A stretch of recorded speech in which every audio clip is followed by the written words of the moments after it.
और असदुद्दीन ओवैसी का ख्वाब यह है कि एक दिन आएगा इस देश में इंशाअल्लाह ताला, शायद हम और आप नहीं रहेंगे मगर देखना एक हिजाब पहनने वाली बेटी इस देश की वजीर आजम बनेगी इंशाअल्लाह ताला। हम नहीं रहेंगे, शायद हम जमीन में जाकर हमारी हड्डियां भी गुल जाएंगी, मगर देखना एक दिन वो दिन आएगा।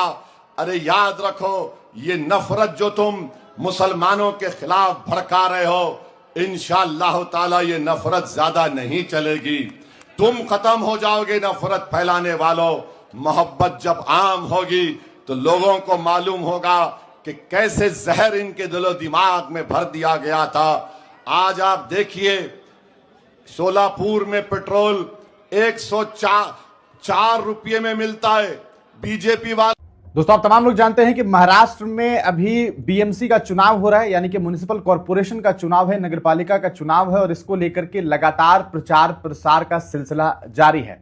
इस दरमियान असदुद्दीन ओवैसी, जो कि ऑल इंडिया मजलिस इत्तेहादुल मुस्लिमीन के राष्ट्रीय अध्यक्ष हैं, साथ ही साथ आप जानते हैं मेंबर ऑफ पार्लियामेंट हैं, वह भी वहां पहुंच करके चुनाव प्रचार प्रसार कर रहे हैं। इस सिलसिले में जब वह सोलापुर पहुंचे, सोलापुर में नई जिंदगी नाम का एक इलाका है, हालांकि नाम तो नई जिंदगी है, लेकिन अगर आप वहां जाकर के देखेंगे तो हालात आज भी बहुत अच्छे नहीं हैं। जो काम होना चाहिए था वो काम नहीं हुआ, और इसी सिलसिले में असदुद्दीन ओवैसी वहां पर लोगों को खिताब करते हैं और ये बताते हैं कि जब उनके कॉर्पोरेटर चुनाव जीत करके आएंगे तो वहां वो शानदार तरीके से काम करेंगे। लेकिन इस दरमियान उन्होंने जो बात कही वो ये कि एक वक्त आएगा जब हिंदुस्तान की वजीर आजम जो है वो एक हिजाब पहनी हुई महिला बनेगी। यानी कि साफ तौर पर उन्होंने ये बात कही कि एक वक्त ऐसा आएगा जब हिंदुस्तान का प्रधानमंत्री एक मुस्लिम महिला बनेगी, और वो भी हिजाबी महिला बनेगी। लेकिन ये बात कही जा सकती है कि शायद उस वक्त तक असदुद्दीन ओवैसी जिंदा ना होंगे, उनकी मौत हो चुकी होगी, वो मिट्टी में मिल चुके होंगे। ये बात असदुद्दीन ओवैसी ने खुद कही। लेकिन उन्होंने ये बताया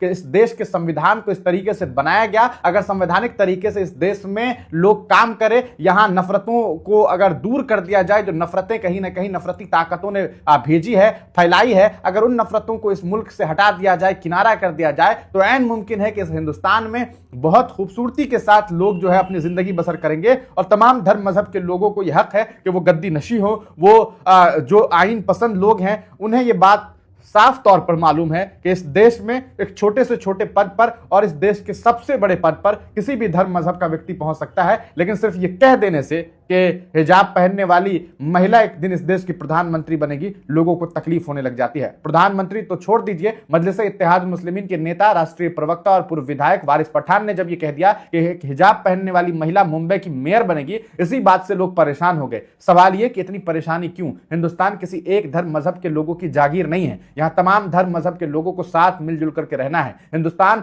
वो कहा सकता है मुल्क है जहां तमाम धर्म मजहब के लोगों को इक्वली राइट दी गई है कि आप अपनी जिंदगी कैसे बसर करेंगे। तो फिर इस तरह की बातें करना, इस तरह की उलूल जुलूल बातें कहना कि भाई नहीं, ऐसा नहीं हो सकता, ऐसा नहीं होने देंगे, ये होगा वो होगा, पाकिस्तान जाओ, फलाना जाओ, ये साफ तौर पर बताता है कि आपके जहन में कहीं ना कहीं गंदगी है और इस गंदगी को निकालना बेहद जरूरी है। असदुद्दीन ओवैसी के इस ख्वाब को, उनके इस बयान को आप किस तरीके से देखते हैं, अपनी राय कमेंट सेक्शन में जरूर लिखिएगा। वीडियो देखने के लिए बहुत बहुत शुक्रिया। अगर आप यूट्यूब चैनल पर देख रहे हैं तो चैनल को सब्सक्राइब कीजिए, फेसबुक पेज पर देख रहे हैं तो पेज को फॉलो करना ना भूलें।